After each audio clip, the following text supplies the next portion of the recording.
So hey guys, welcome back. This is Amrit and you are watching Dhamaka study.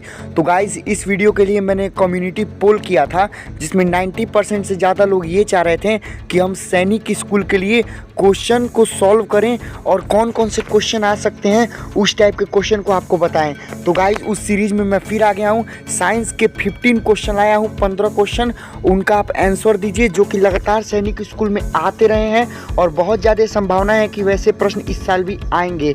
तो उन प्रश्नों को आंसर कीजिए और अपनी प्रिपरेशन का आकलन कीजिए। तो गाइस, चलिए बिना देर किए वीडियो को हम स्टार्ट करते हैं। सो गाइस, हमारा पहला जो क्वेश्चन है वो ये है, the metal present in chlorophyll is known as.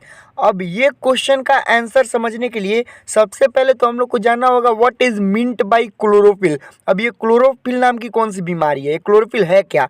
तो मैं आपको बताना चाहता हूँ, जो पौधे की पत्तियाँ होती हैं ना, जो पौधे की पत्तियाँ होती हैं, जनरली पत्तियों के सेल्स में एक सब्सटेंस पाया जाता है जिसको हम बोलते हैं क्लोरोफिल।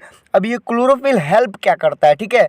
तो क्लोरोफिल का हेल्प ये है कि आप देखते होंगे हम लोग खाना कैसे बनाते हैं, लाएं सोयाबीन लाएं, चावल लाएं, दाल लाएं, सबको अच्छे से बना दिए और खा लिए। लेकिन प्लांट्स एक प्रोसेस से खाना बनाते हैं जिनको बोलते हैं फोटोसिंथेसिस।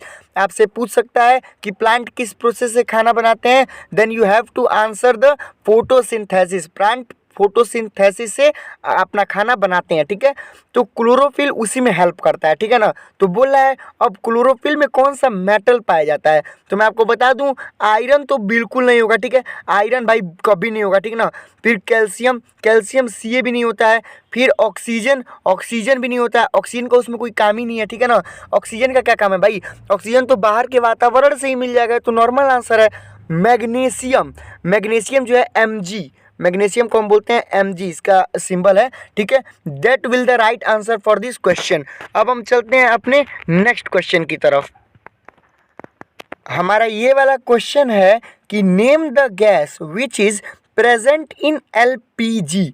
अब यहाँ से एक और क्वेश्चन बन सकता है, यहाँ से एक और क्वेश्चन बन सकता है, वो ये कि what is the full form of LPG।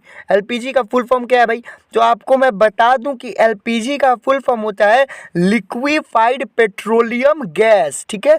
फिर मैं बोल दे रहा हूँ लिक्विफाइड पेट्रोलियम गैस। लिखने में थोड़ी प्रॉब्लम होगी, ठीक है ना? थोड़ा टाइम लगेगा, इसलिए मैं आपको बताते चलता हूँ, ठीक है? LPG मतलब लिक्विफाइड पेट्रोलियम गैस। अब प्रॉब्लम यह है कि व्हाट इज LPG, ये भी आप लोग को जानना चाहिए। तो हो सकता है आप लोग जानते हो, LPG इज अ फ्यूल। अब फ्यूल क्या है? फ्यूल मतलब ये कि जो हमें एनर्जी दे या फिर ऊर्जा दे। जैसे खाना बनाते हैं ना, ईंधन इसको बोलते हैं। खाना बनाते हैं तो खाना कैसे बनाते हैं? आप लोग के घर एक सिलेंडर होगा, वो भी एक फ्यूल है, ठीक है ना? वो भी एक ईंधन का स्रोत है। पहले खाना बनता था लकड़ी को जला करके, अब तो बहुत कम देखा जा रहा है। शहरों में तो बिल्कुल नहीं है, गाँव में कहीं कहीं है, ठीक है? तो सब के सब फ्यूल होते हैं। वैसे ही LPG इज ऑल्सो फ्यूल, ठीक है? जो बोल रहा है कि कौन सी गैस LPG में मौजूद होती है, ठीक है? ऑप्शन हमारा है मीथेन, ब्यूटेन, ऑक्सीजन या फिर हाइड्रोजन, ठीक है? तो मैं बताना चाहता हूँ कि इस क्वेश्चन को बिल्कुल रट लीजिए क्योंकि ये आया था 2018 में। जिसका राइट आंसर होगा butane. Butane will the right answer. LPG में कौन सी गैस होती है? तो आपको आंसर करना है ब्यूटेन। फिर मैं बोल दूं, दिमाग में बैठा लीजिए, लिक्विफाइड पेट्रोलियम गैस में कौन सी गैस प्रेजेंट होती है? तो आपको आंसर करना है in that case butane is present in liquefied petroleum gas. अब हम चलते हैं अपने नेक्स्ट क्वेश्चन की तरफ। हम लोगों का ये वाला क्वेश्चन है, which gas is used to replace CFC। अब देखिए, यहाँ से भी एक क्वेश्चन बन सकता है। अब वो क्वेश्चन क्या है मैं बता दूं। क्वेश्चन ये हो सकता है कि what is the full form of CFC। CFC का फुल फॉर्म क्या है? तो मैं आपको बताना चाहता हूँ कि the full form of CFC is chlorofluorocarbon. क्या होता है?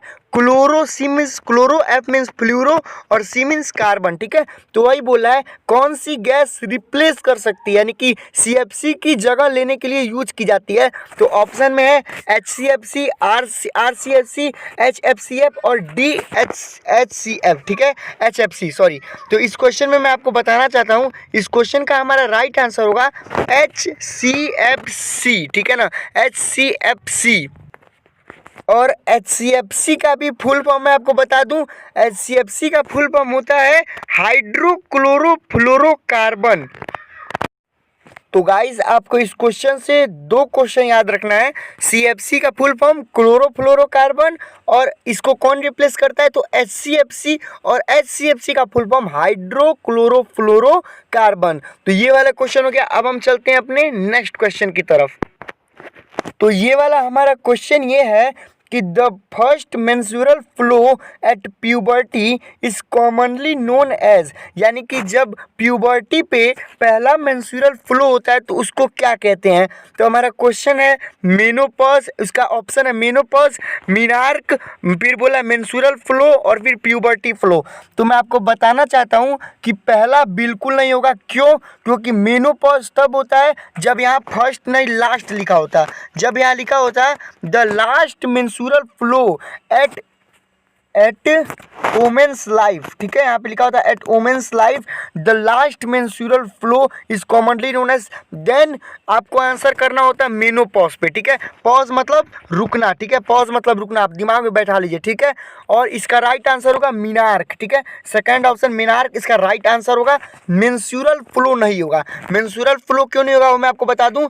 मेंस्ट्रुअल फ्लो तो इस पूरे प्रोसेस को बुलाया जाता है, ठीक है ना। जब मेंस्ट्रुअल फ्लो होगा, ठीक है, तो उस प्रोसेस को या मेंस्ट्रुअल फ्लो बोलते हैं। तो ये तो बिल्कुल नहीं होगा। और हमारा लास्ट है प्यूबर्टी फ्लो, ये भी नहीं होगा। तो हमारा क्या होगा मीनार्क। इससे आपको दो क्वेश्चन याद रखना है। पहला तो ये, जब पहला मेंस्ट्रुअल फ्लो होता है उसको मीनार्क बोलते हैं, और जब लास्ट मेंस्ट्रुअल फ्लो होता है तो उसको मेनोपॉज बोलते हैं। आपको ये दो चीज़ याद रखनी है। तो अब हम चलते हैं अपने नेक्स्ट क्वेश्चन की तरफ। तो ये वाला क्वेश्चन अच्छा क्वेश्चन है, ज़बरदस्त क्वेश्चन है। बस क्वेश्चन पे फोकस रखिए, इधर उधर दिमाग आपको बिल्कुल नहीं रखना है। तो क्वेश्चन क्या कह रहा है थोड़ा सा समझते हैं। Question is saying which of the following statement is totally incorrect about cell organelles. देखिएगा, ऐसे क्वेश्चन में लोग गलती ये करते हैं कि वो करेक्ट समझ लेते हैं। इनकरेक्ट पूछा हुआ है कि यहाँ पे आपको चार ऑप्शन दिया हुआ है और बोला है कौन सा चारों में इनकरेक्ट है सेल ऑर्गेनेल के बारे में। अब हमारा क्वेश्चन ये उठता है कि भैया सेल ऑर्गेनेल क्या है। तो मैं आपको ये समझाना चाहता हूँ कि सेल ऑर्गेनेल, एक सेकंड में आपको सेल ऑर्गेनेल के बारे में बताता हूँ। देखिए सेल ऑर्गेनेल क्या होता है, जरा ध्यान दीजिएगा। आपको पता होगा कि किसी भी सेल थ्योरी ये कहती है कि जितनी भी लिविंग ऑर्गेनिज्म है इस प्लेनेट पे या फिर इस दुनिया में, वो सभी किससे बने हुए हैं, सेल से बने हुए हैं, ठीक है। सेल से बने हुए हैं, ठीक है। सेल का स्ट्रक्चर कुछ भी हो सकता है, कुछ पॉलीगन टाइप के होते हैं, कुछ स्फीयर टाइप के होते हैं, ठीक है। जो मैं नॉर्मली यहाँ पे गोल लेके चल रहा हूँ, ठीक है। अब सेल के अंदर कई सारे स्मॉल यूनिट्स पाए जाते हैं, जैसे न्यूक्लियस, साइटोप्लाज्म, माइटोकॉन्ड्रिया, वैक्यूल्स, ठीक है, इसके अंदर पाए जाते हैं। जैसे मैं आपको एक एग्जांपल देता हूँ अच्छा सा। जस्ट सपोज, एक बात मेरा समझिएगा आप लोग, मान लीजिए आपका घर है, ठीक है। आपके घर में भी बहुत चीज़ होता है, रूम होता है, पूजा रूम होता है, बाथरूम होता है, किचन होता है, कई सारे पार्ट होते हैं। वैसे ही जस्ट सिमिलर सेल में भी बहुत ज़्यादा पार्ट्स होते हैं जो कि उसकी हेल्प करते हैं, और उन्हीं पार्ट्स को हम बोलते हैं ऑर्गेनेल्स, ठीक है। उसी पार्ट को हम बोलते हैं सेल ऑर्गेनेल्स। तो अब बोल रहा है कौन सा स्टेटमेंट इनकरेक्ट है, तो जरा समझिएगा बात को। क्वेश्चन क्या बोल रहा है, उसका ऑप्शन क्या बोल रहा है, they are found in all eukaryotic cells, ठीक है। तो ये बिल्कुल सही है। अब इसमें मैं बता दूं यूकैरियोटिक सेल्स क्या होता है। तो एक सेकंड में आपको यूकैरियोटिक सेल भी क्लियर करना चाहता हूं, क्योंकि ये बहुत ही बेसिक टर्म है जो कि बहुत ज़्यादा अच्छे होते हैं, मतलब कि बहुत ज़्यादा इंपॉर्टेंट होते हैं मेरे कहने का मतलब, ठीक है। तो समझिएगा, जरा दिमाग लगाइए इधर। देखिए, जैसे मान लीजिए आपका सेल है, ठीक है। सेल आपके दो सेल है, ठीक है ना। Just for example there are two cells, ठीक है। तो अब जरा देखिएगा, जो बीच में न्यूक्लियस होता है ना, ये पूरा जेली टाइप का अंदर स्ट्रक्चर होता है, जिसको हम नॉर्मली बोलते हैं साइटोप्लाज्म। रुकिए मैं कलर एक बार चेंज कर लेता हूँ, जिसको हम नॉर्मली बोलते हैं साइटोप्लाज्म। जैसे एक सेकेंड बस, इसको मान लीजिए बोलते हैं क्या, साइटोप्लाज्म। जो अंदर जेली टाइप का एक स्ट्रक्चर होता है, ठीक ना, इसको हम बोलते हैं साइटोप्लाज्म। ये वाला भी हमारा साइटोप्लाज्म है पूरा, ठीक है। एक जेली टाइप का सेल के अंदर स्ट्रक्चर होता है, ठीक है। अब जरा बात समझिएगा, यहाँ बीच में हमारे होते हैं न्यूक्लियस साहब, ये हमारे होते हैं यहाँ पे न्यूक्लियस साहब, ठीक है। यहाँ हमारे होते हैं न्यूक्लियस साहब। तो जब न्यूक्लियस, ठीक है, न्यूक्लियस और सेल, ये जो सेल, ये जो आपका साइटोप्लाज्म है वो सेपरेट रहेगा, सेपरेट कैसे रहेगा, क्योंकि इस जो न्यूक्लियस होता है उसके आसपास एक कवरिंग होती है, यहाँ पे एक कवरिंग होती है, मैं आपको दिखा दूं, ये जो है ये आपके आप किनारे किनारे न्यूक्लियस की कवरिंग होती है जिसको हम लोग बोलते हैं न्यूक्लियर मेम्ब्रेन। न्यूक्लियर मेम्ब्रेन के अंदर जो न्यूक्लियस का मेन क्रोमोसोम डीएनए वगैरह होता है वो न्यूक्लियर इसी ग्रीन वाले न्यूक्लियर मेम्ब्रेन के अंदर होता है, और यही साइटोप्लाज्म और इसके बीच में एक दीवार होती है, ठीक है ना। अब देखिए, जब यही न्यूक्लियर मेम्ब्रेन नहीं रहेगा, जब मान लीजिए ये जो आपका डीएनए क्रोमोसोम वगैरह बिल्कुल ऐसे मतलब छिटाया टाइप का रहेगा, आप कह सकते हैं बिल्कुल छितरा टाइप का रहेगा इस पूरे उसमें, और ये न्यूक्लियर मेम्ब्रेन नहीं रहेगा, तो इसी को बोलेंगे यूकैरियोटिक सेल्स। सॉरी, इसको जब जब ये एक सेकेंड सॉरी, एक सेकेंड, देखिए, जब यही चीज़ हमारा ये होगा, जब इस चीज़ में हमारा न्यूक्लियर मेम्ब्रेन होगा तो उस कंडीशन में हम बोलेंगे यूकैरियोटिक सेल्स उसको, ठीक है।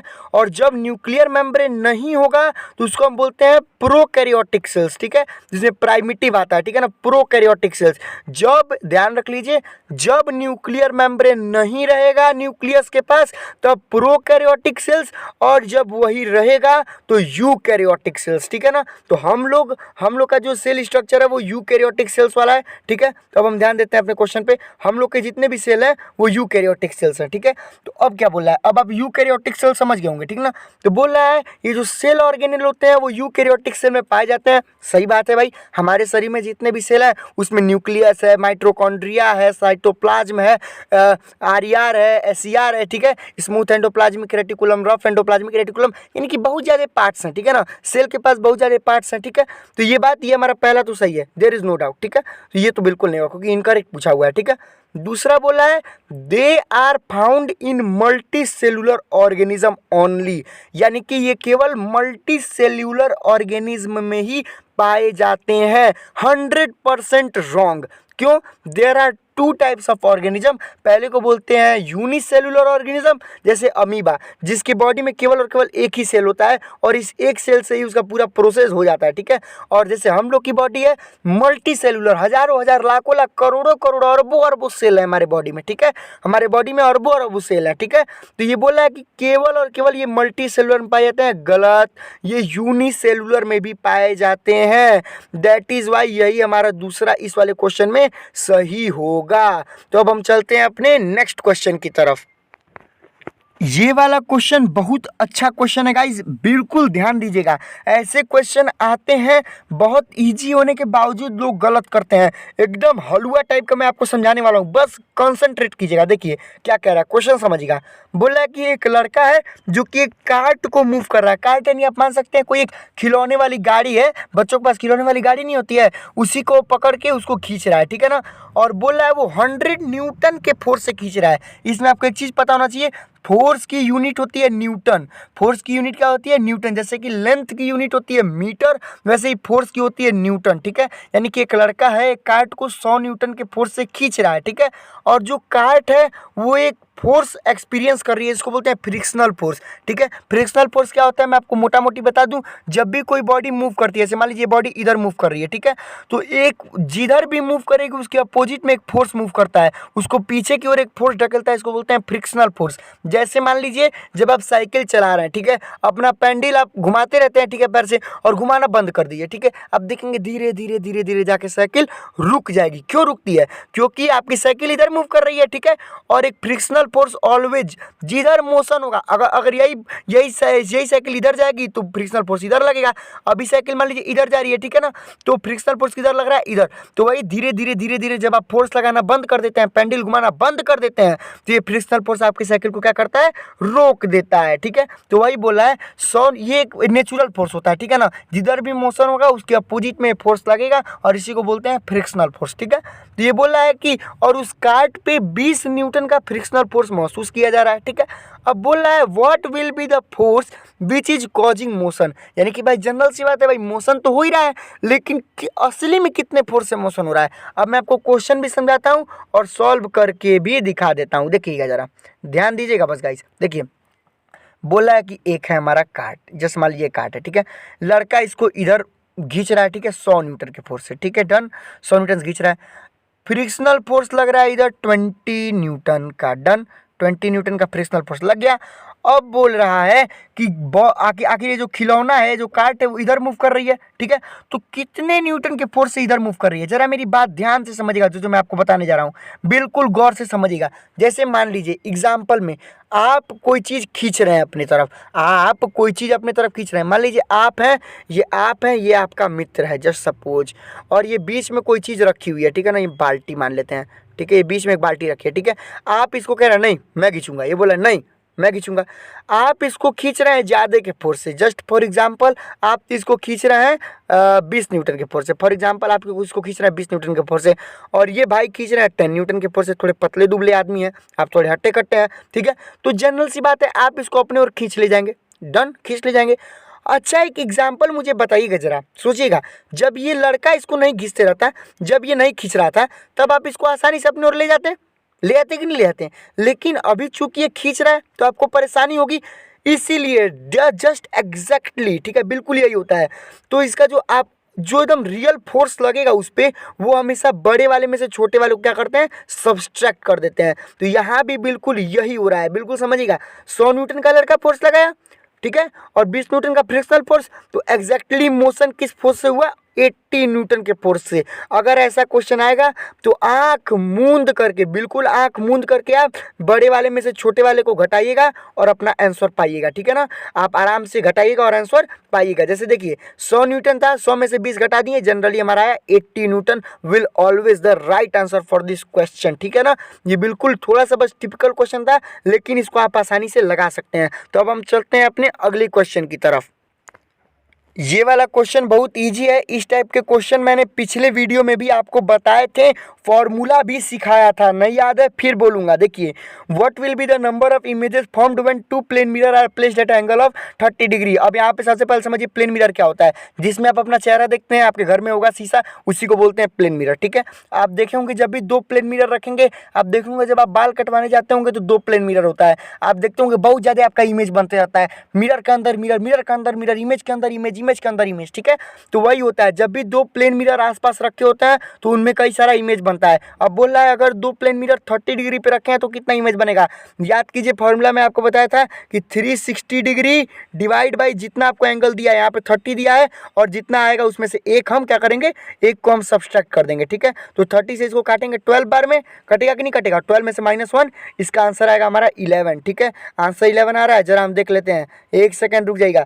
देखिए एग्जैक्टली 11 आंसर आ रहा है, हमारा ये सही आंसर होगा। तो आपको इस क्वेश्चन के लिए सिर्फ और सिर्फ आपको एक ही चीज़ याद होना चाहिए, वो है फॉर्मूला। और फॉर्मूला क्या है, जितना भी एंगल दिया होगा उसको, उससे हम डिवाइड करेंगे 360 को। आपको जितना भी एंगल दिया होगा 20, 30, 50, 60, उससे हम क्या करेंगे, 360 को डिवाइड करेंगे, और जितना आंसर आएगा उसमें से एक माइनस कर देंगे, हमारा आंसर आ जाएगा, ठीक है। आप इस क्वेश्चन, ये क्वेश्चन बहुत बार आता है, पिछले में मैंने जितने प्रैक्टिस पेपर कराए थे पिछले बार के, उसमें भी आया था। अब देखिए ये वाला क्वेश्चन भी अच्छा क्वेश्चन है, इस क्वेश्चन को भी जरा ध्यान दीजिएगा। क्वेश्चन क्या बोल रहा है, क्वेश्चन बोल रहा है the impression of any image does not vanish, यहाँ पे वैनिश होना चाहिए, सॉरी यहाँ पे वैनिश होना चाहिए, डज नॉट वैनिश यानी कि गायब नहीं होता है। एक सेकेंड रुक जाइएगा, इस एक सेकेंड बस। बोल रहा है the impression of any image does not vanish when is immediately from the retina it persist of, ठीक है। ये क्वेश्चन हमको ये कहना चाह रहा है, सॉरी ये क्वेश्चन बस इतना ही है, the impression of any image does not vanish from the retina it persist of. अब रेटिना क्या है, तो मैं आपको बता दूं, हमारा जो आई है, आई का एक पार्ट होता है रेटिना, जहाँ पे इमेजेस बनते हैं, ठीक है ना।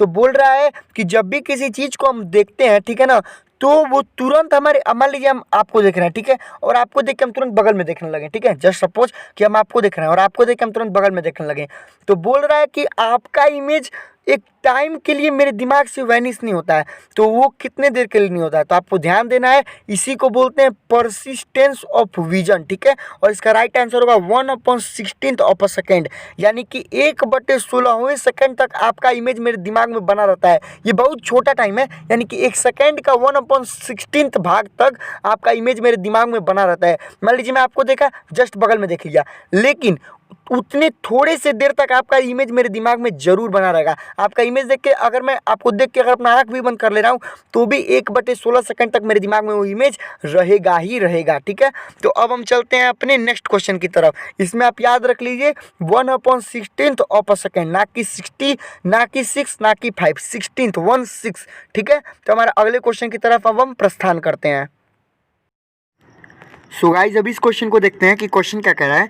क्वेश्चन कह रहा है कि the sun appears to rise in east and set in west because.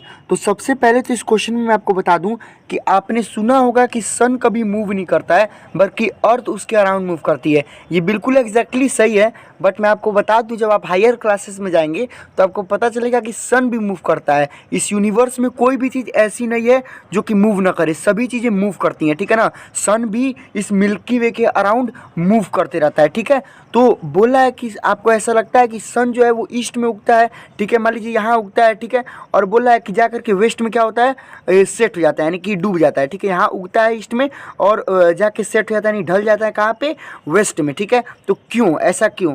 तो देखिए सबसे पहले तो मैं आपको एक सटीक एग्जांपल दूं कि जस्ट सपोज एक बात मानिए कि जब आप ट्रेन में चलते रहते हैं तो आप देखते हैं कि आप आगे जा रहे हैं लेकिन आपको क्या लगता है कि सब चीज़ें पीछे भाग रही हैं। लगता है कि नहीं लगता है? आप आगे जाते रहते हैं बट आपको ऐसा प्रतीत होता है कि सब चीज़ें पीछे आती हैं। जस्ट वैसे ही सन ना ही ईस्ट में उगता है ना ही वेस्ट में ढलता है, बल्कि हम वेस्ट से ईस्ट में रोटेट कर रहे हैं। ठीक है, जैसे आप आगे दौड़ेंगे तो आपको लगेगा सब कोई पीछे भाग रहा है। ठीक है, सब चीज़ रिवर्स होती हैं। आप इधर जाएंगे तो आपको लगेगा कि सब चीज़ें इधर भाग रही हैं। ठीक है ना, तो इसीलिए इसका राइट आंसर होगा क्योंकि अर्थ अपने एक्सिस पर वेस्ट से लेकर के ईस्ट में क्या कर रही है, रोटेट कर रही है। अब हम चलते हैं अपने नेक्स्ट क्वेश्चन की तरफ। सो गाइज ये वाला क्वेश्चन बहुत गजब का है और मैं इसका पूरा कॉन्सेप्ट आपको समझाऊंगा। देखिए क्वेश्चन क्या कह रहा है कि pressure is equal to, pressure किसके इक्वल होता है? तो मैं आपको बता दूं, आपने फोर्स का नाम सुना होगा, बल, आपने फोर्स का नाम सुना होगा। और जब फोर्स एक छोटे से एरिया पर लगता है तो उसको प्रेशर बोलते हैं। घबराइए मत, मैं दोबारा बोल रहा हूँ। जैसे एक एग्जाम्पल मानिए कि मैं आपके गाल पे एक झापड़ मार दूँ, अरे मारूंगा नहीं, जस्ट फॉर एग्जाम्पल यार, मार दूँ एक झापड़। ठीक है, तो आपको चोट लगेगा, जस्ट कन्फर्म है। ठीक है, और वहीं मैं उतने ही फोर्स से आपके गाल में एक कील चुभो दूं तो सोचिए किस में ज़्यादा दर्द होगा? जनरल सी बात है भाई, कील वाले में बहुत ज़्यादा दर्द होगा भाई, कील चुभेगी पूरा। बिल्कुल वही मैं आपके गाल पर मार रहा हूँ तो एक पूरे अपने उंगली से मार रहा हूँ। ठीक है ना, एक कितने बड़े एरिया से मार रहा हूँ, बट जब मैं उतना ही फोर्स लगा रहा हूँ एक छोटी सी कील से आपके ऊपर वार कर रहा हूँ तो क्या हो रहा है, फोर्स बहुत ज़्यादा आपको फील हो रहा है। तो जस्ट यही होता है, फोर्स अपॉन एरिया। याद रखिएगा, force upon area is known as pressure. Area जितना कम होगा प्रेशर उतना ज़्यादा बढ़ेगा। याद रखिएगा, एरिया जितना कम होगा प्रेशर उतना बढ़ेगा। ठीक है ना, अगर आप एरिया को खूब ज़्यादा कम कर देंगे, अच्छा आप एग्जांपल मानिए आप एक हथौड़ा लिए हैं। ठीक है ना, और हथौड़े को दीवार पे खूब जोर से मार रहे हैं, तो क्या वो दीवार को छेदेगा? बिल्कुल नहीं। और उतनी ही जोर से एक कांटी लगाइए और कील पे मारिए उतने तेज से, तुरंत कील अंदर चली जाएगी। कील अंदर क्यों गई? क्योंकि एरिया कील का कम था, फोर्स आपने उतना ही लगाया लेकिन कील का एरिया कम था, वो अंदर चली गई। ठीक है, तो ये था इसका प्रेशर किसके इक्वल होता है। तो आप जान जाइए, फोर्स अपॉन एरिया के इक्वल हमेशा होता है क्या, प्रेशर। ठीक है ना, अब हम चलते हैं अपने नेक्स्ट क्वेश्चन की तरफ।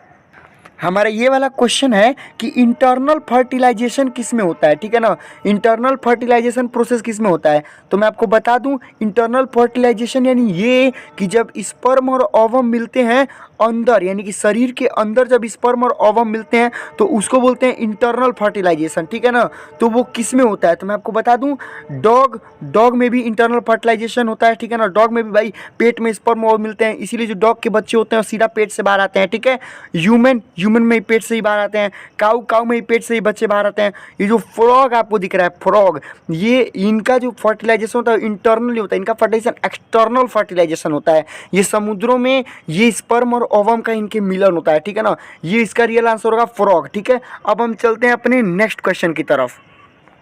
जरा ये क्वेश्चन आप ध्यान से समझिएगा, क्वेश्चन क्या कह रहा है, सुनिए जरा। When the electron emerged in water, मतलब कि एक सेकेंड गाइस, थोड़ी सी मिस्टेक्स हो जाती हैं। इलेक्ट्रॉन नहीं, यहाँ होगा आपका इलेक्ट्रोड, यहाँ आपका होगा इलेक्ट्रोड। ठीक है ना, यहाँ आपका होगा इलेक्ट्रोड। ठीक है, ELECTRODE। ठीक है, इलेक्ट्रोड बोलते हैं उसको। ठीक है, बोला when the electrode emerged in water and electricity passed through it, bubbles which formed on the negative terminal is actually. अब मैं आपको समझा दूं, इलेक्ट्रोड अगर पानी में डुबोए गए हों, मान लीजिए आपका पानी है, ठीक है, पूरा पानी है और उसमें आपके इलेक्ट्रोड, ये 2 इलेक्ट्रॉन है, ये पॉजिटिव निगेटिव, ठीक है, मान लीजिए ऐसे, ठीक है। और पानी में जब आप इलेक्ट्रिसिटी मतलब ले जाएंगे तो उस टाइम बबल्स निकलेंगे, ठीक है ना, बबल्स। तो बोल रहा है कि जब बबल्स निगेटिव टर्मिनल पे जो आके, मान लीजिए निगेटिव है जब सपोज, और जब सपोज ये पॉजिटिव है, ठीक है, मान लीजिए यहाँ पे जो बबल आके फॉर्म हो रहे हैं उस बबल को क्या बोलेंगे, ठीक है। तो बोल रहा है क्या क्या ऑप्शन दिया है, जरा ऑप्शन देखते हैं। Hydrogen gas, oxygen gas, CO2 और नाइट्रोजन। तो मैं आपको बता दूं, जब हम इलेक्ट्रिसिटी पास करते हैं तो 2 टाइप की गैस रिलीज होती हैं, क्योंकि किससे बना हुआ है वाटर, H2O, ठीक है, H2O, ठीक है ना। तो जब ये टूटेगा तो हाइड्रोजन और ऑक्सीजन में टूटेगा, ठीक है। तो हाइड्रोजन जो होता है वो जाके निगेटिव टर्मिनल पर लग जाता है और ऑक्सीजन जाके किस पे चिपक जाता है, ऑक्सीजन जाके आपका चिपक जाता है पॉजिटिव टर्मिनल पे, ठीक है ना। 2 टाइप की गैसेस बनती हैं, चूंकि वाटर का स्ट्रक्चर ही H2O यानी हाइड्रोजन और ऑक्सीजन के मिलन से बना है, ठीक है ना। तो टूटेगा भी तो हाइड्रोजन ऑक्सीजन में टूटेगा, इसीलिए हाइड्रोजन चला जाएगा आपका निगेटिव पे बबल्स के रूप में और ऑक्सीजन चला जाएगा पॉजिटिव पे। तो चलिए अब चलते हैं हम अपने नेक्स्ट क्वेश्चन की तरफ। ये वाला क्वेश्चन थोड़ा जोरदार है, इसको ज़रा समझिएगा।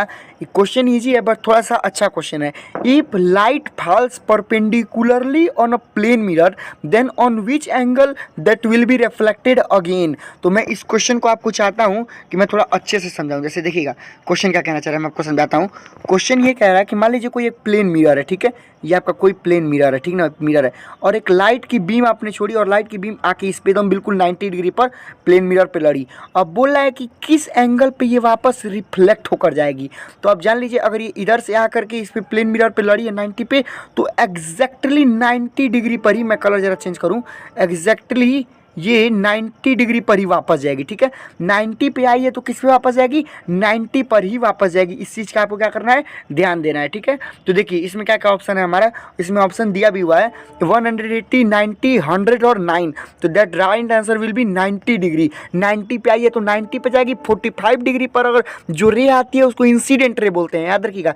जो रे आती है उसको बोलते हैं इंसिडेंट रे और जो जाती है उसको बोलते हैं रिफ्लेक्टेड रे, ठीक है ना। इंसिडेंट एंगल बनाती है, रिफ्लेक्टेड एंगल बनाती है, और जितने एंगल से आएगी, इंसिडेंस एंगल ऑफ इंसिडेंट जितना होगा, जितने एंगल से लाइट आएगी उतने एंगल से ही जाएगी अगर वो प्लेन मिरर हुआ तो। अब हम चलते हैं अपने नेक्स्ट क्वेश्चन की तरफ। इस टाइप्स के क्वेश्चन हर बार आते हैं, 100% आते हैं, ठीक है। मैंने पुराने पेपर भी आपको सॉल्व कराया, आपने देखा होगा, उसमें भी आते हैं।